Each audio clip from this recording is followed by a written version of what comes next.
नमस्कार दोस्तों, मेरे YouTube channel ABC smart classes में आपका स्वागत है। अगर आपको हमारी वीडियो पसंद आती हैं तो प्लीज़ लाइक करें, शेयर करें एंड सब्सक्राइब करें। बेल आइकन दबाना ना भूलें। और आज का हमारा टॉपिक है। ओके क्लास, अब हम 10.5 का क्वेश्चन नंबर 8 पढ़ रहे हैं। यदि एक समलंब की असमांतर भुजाएं बराबर हो तो सिद्ध करो कि वह एक चक्रीय चतुर्भुज है।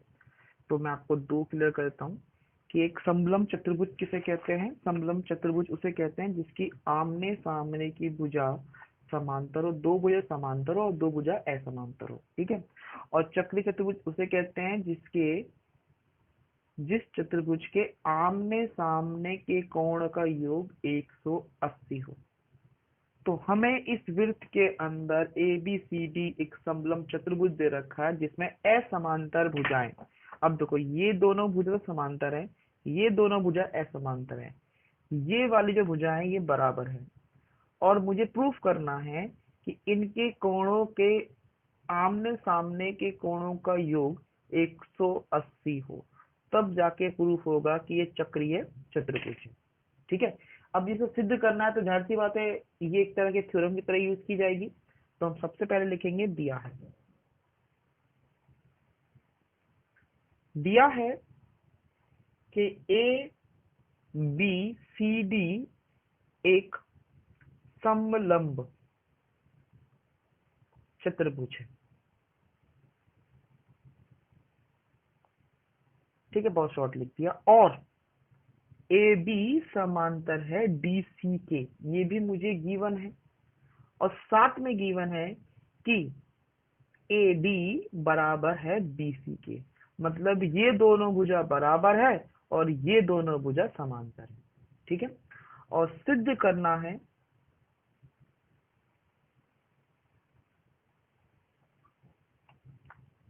कि चतुर्भुज या ए बी सी डी एक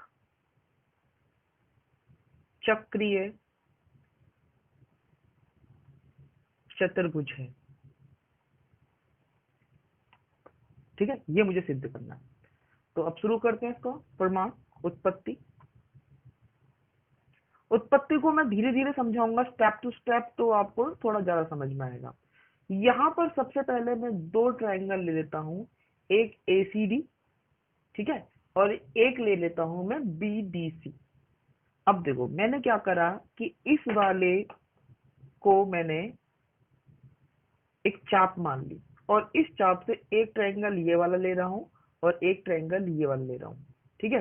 इस दो ट्रायंगल के अंदर ये वाली भुजा बराबर है, गिवन है, ये वाली भुजा आपको कॉमन है, और ये जो दो एंगल है ये आपस में बराबर है क्योंकि वृत्तखंड में बने कोण बराबर होते हैं।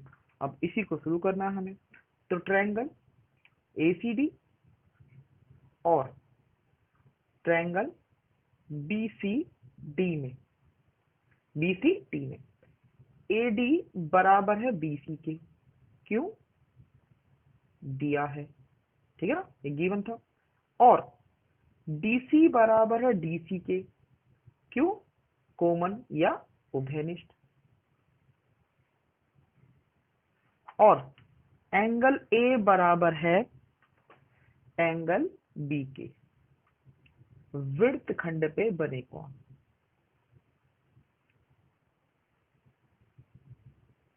ध्यान से देख लो, इस पे एक ये बन गया और एक ये बन गया। तो इसलिए ट्रायंगल ACD सर्वांग है ट्रायंगल BCD के। साइड एंगल साइड सर्वांग नियम द्वारा।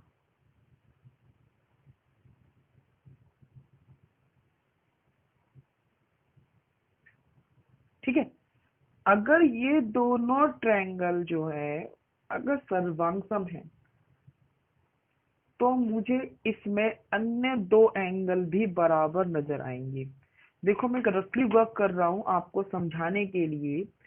एक एंगल तो ये है, देखो बेटा, DCA, और एक एंगल है ये DCB। तो इसके अंदर ये बराबर मैंने कर दिया है, ये बराबर दिया हुआ था और ये कॉमन है। तो इस अकॉर्डिंग ये वाला जो एंगल है वो इस एंगल के बराबर होगा TPCT द्वारा। और ये छोटे वाले एंगल इसके बराबर होगा, पर मुझे अभी तो ये वाले एंगल की वो है काम है। तो एंगल सी, यानी कि इस वाले ट्रायंगल में एंगल डी बराबर होगा एंगल सी के, सी पी सी टी द्वारा। ठीक है, पहली बात तो इसको एक नंबर एक मान लेते हैं, सीपीसीटी द्वारा। अब जरा, जब ये सीपीसीटी द्वारा बराबर हो चुका है, अब आप देखो ध्यान से कि क्योंकि ए बी बरा समांतर सी डी गिवन है, ए बी समांतर सी डी गिवन है, मुझे ये मुझे दिया हुआ है, तो मैं इसमें काम कर रहा हूं। ये जो रेखा आपको दे रखी है, इसमें एडी को मैं तिर्यक रेखा मान रहा हूं, दिया है, और एडी एक तिर्यक रेखा है। अब ध्यान से देखो, अगर कोई भी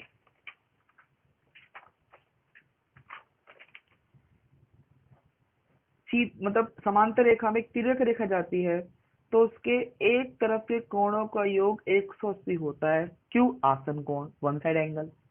तो जब मैंने कहा, मैं इस भुजा को इस तरह समझा रहा हूँ रफली वर्क के अंदर, कि ये मुझे रेखा दे रखी है ए बी, और ये दे रखी है डी और सी। तो मैं थोड़ा सा और आगे बढ़ाता हूँ और इन दोनों को एक तिर्यक रेखा बनाता हूँ। ठीक है ना, ए डी को मैं तिर्यक रेखा बनाता हूँ। तो इनके एक साइड के एंगल का योग कितना होगा? 180। तो वही मैं लिखूंगा यहाँ पर कि angle A plus angle D बराबर है 180 फॉर द रीजन ऑफ आसन कोण। और अभी पढ़ा है कि डी सी के बराबर है, तो angle A plus angle C बराबर हो गया 180, क्योंकि एंगल सी बराबर है एंगल डी के। और ध्यान से देखो कि एंगल ए और सी के अगर जोड़ 180 है, तो अतः ए बी सी डी एक चक्रीय चतुर्भुज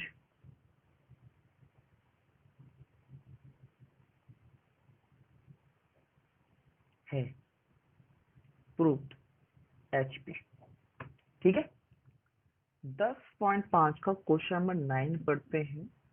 इसका जो डायग्राम है ना, वो थोड़ा सा आपको बहुत डिफिकल्ट लगेगा, पर इतना डिफिकल्ट नहीं है।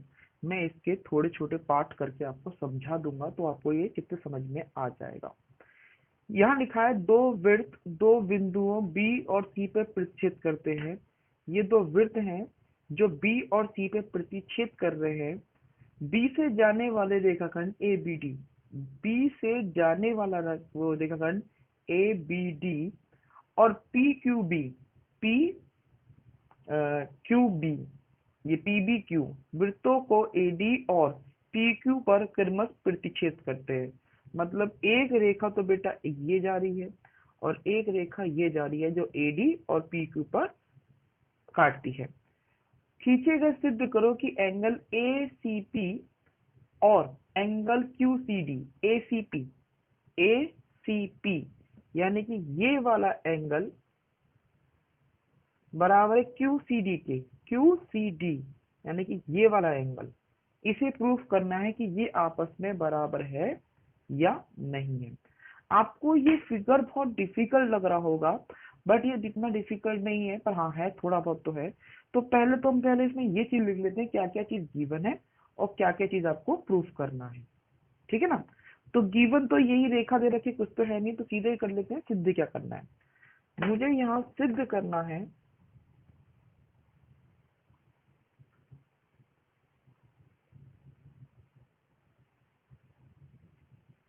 सिद्ध करना है बेटा कि एंगल ए सी पी बराबर है एंगल क्यू सी डी के।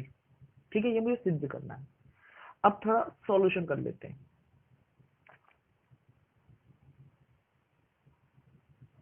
अब इस सॉल्यूशन में मैं आपको छोटे छोटे पॉइंट समझाऊंगा। सबसे पहले आप ये चेक करें, इस वाले सर्कल को लेते हैं।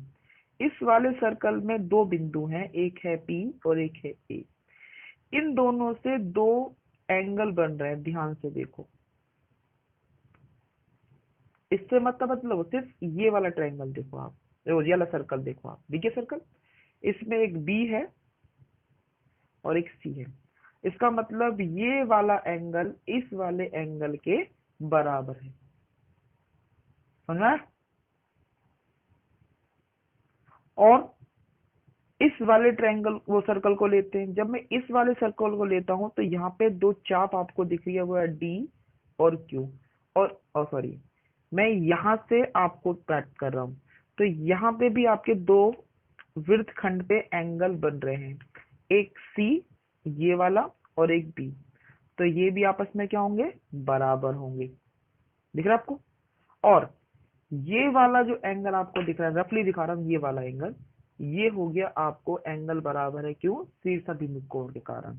तो यही हमें पढ़ना है इसके अंदर। सबसे पहले ये वाला ट्रायंगल की बात करेंगे, ठीक है? तो उत्तर लिखेंगे, चाप ए ए पी, चाप ए पी से बने कोण एंगल एबीपी तथा एंगल एसीपी है। तो एंगल ए बी पी बराबर है एंगल ए सी पी के। क्यों? इसको नंबर 1 डाल देंगे। वृत्त खंड पर बने कोण, ठीक है। नंबर 2, चाप डी क्यू से बने कोण। अब देखो, इससे कौन से कोण बनने हैं? एक तो बनना है एंगल ये वाला जो है, एक तो एंगल बनना है डी सी क्यू और एक है डी बी क्यू, ठीक है। या आप वो क्यू बी कर सकते हो, ये क्यू सी डी और क्यू बी डी। तो एक तो बनना है क्यू सी डी और एंगल क्यू बी डी, ये दो एंगल बनना है। तो हम कहेंगे कि एंगल क्यू सी डी बराबर है एंगल क्यू बी डी के, सॉरी डी के। नंबर 2, वही वृत्त खंड पर बने कोण। अब ध्यान से देखो, ये एंगल इसके बराबर है और ये एंगल इसके बराबर है। अब मैं इन दोनों एंगल की बात कर रहा हूं, समझ में? तो हम लोग करते हैं कि एंगल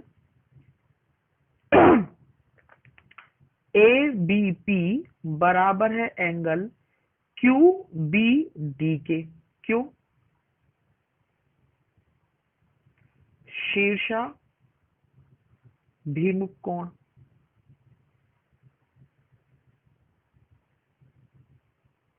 देखो ये एक दूसरे को काट रहे हैं ना। अब 1 2 और 3 से देखो, ये वाला एंगल इसके बराबर है और ये वाला एंगल इसके बराबर है, परंतु ये दो जो एंगल है ये आपस में बराबर है। दिख गया ना? ये दोनों एंगल जो आपस में बराबर है, तो क्या होगा, ये दोनों आपस में बराबर हो जाएंगे। तो समीकरण 1 2 और 3 से, मैं देखो मैं एक बार स्लो और कराता हूँ आपको। ये इसके बराबर है और ये इसके बराबर है, परंतु क्वेश्चन के अंदर ये दोनों भी बराबर है शीर्षाभिमुख कोण के कारण। अगर ये दोनों बराबर है तो ये भी आपस में बराबर ही होंगे। अभिकृत याद है इक्वलिटी की, वही वाला पॉइंट है। तो 3 से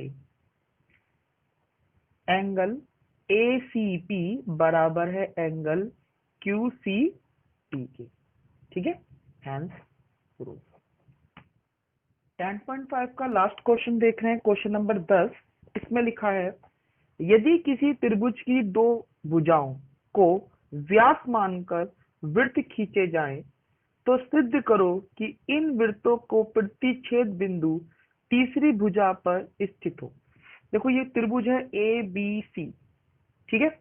ए बी सी को, ए बी को व्यास मानकर मैंने ये वृत्त खींचा और ए सी को व्यास मान के ये वृत्त खींचा। इन दोनों की जो कॉमन व्यास है वो ये वाली है, जीवा सॉरी, जो कॉमन जीवा वो ये वाली है।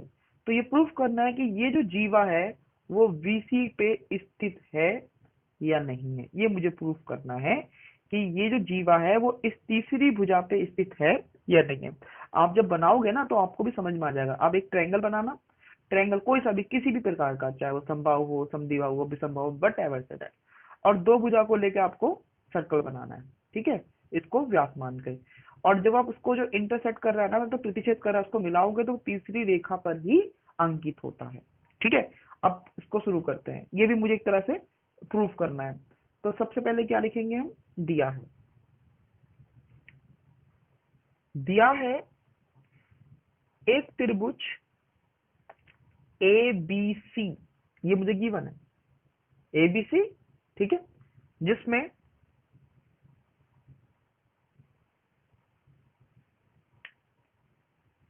ए बी तथा ए सी को व्यास मानकर ओ तथा ओ डैश वाले दो वृत्त खींचे या बनाए, बनाए हैं, ठीक है। ए बी और ए सी को व्यास मानकर दो वृत्त बनाए, जिसका केंद्र देख तो ओ है और एक ओ डैश है। सिद्ध क्या करना है, सिद्ध करना है कि बिंदु डी, बिंदु डी बीसी पर स्थित है, ठीक है। ये प्रूफ करना है कि बिंदु डी जो है वो बीसी पर स्थित है। तो अब शुरू करते हैं। उत्पत्ति यानी कि सॉरी सॉल्यूशन है, ये प्रमाण भी कर सकते हो आप इसके लिए, प्रमाण। तो अब प्रमाण में शुरू करते हैं सबसे पहले कि ए बी ओ यानी कि जो व्यास है ए बी ओ केंद्र वाले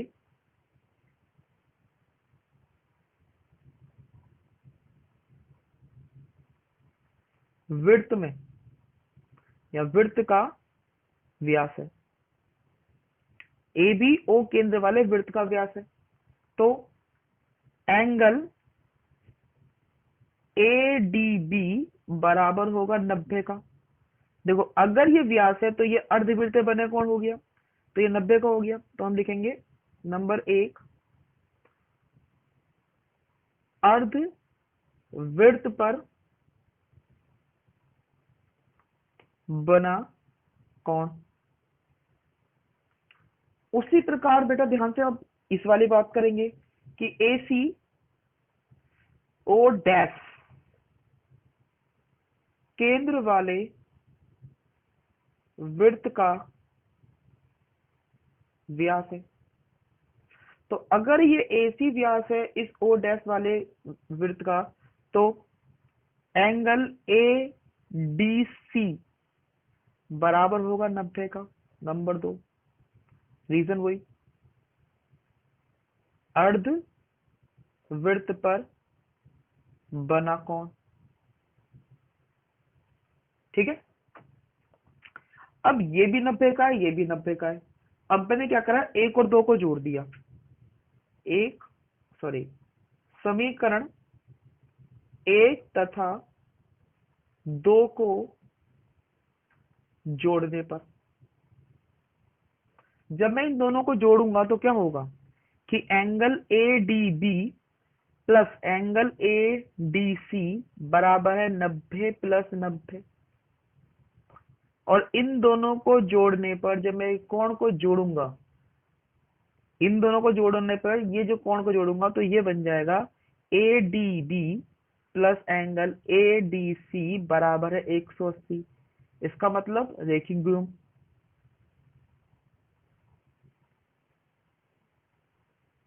ठीक है, अगर ये रेखिक व्युम है तो हम कह सकते हैं कि BDC एक सरल रेखा है, क्योंकि आपको याद है ना कि अगर सीधी रेखा है तो इनका जोड़ 180 होगा, तो रिवर्स करते हैं कि अगर इनका जोड़ 180 है तो ये सीधी रेखा है। तो अतः हम कह सकते हैं कि डी बीसी रेखा पर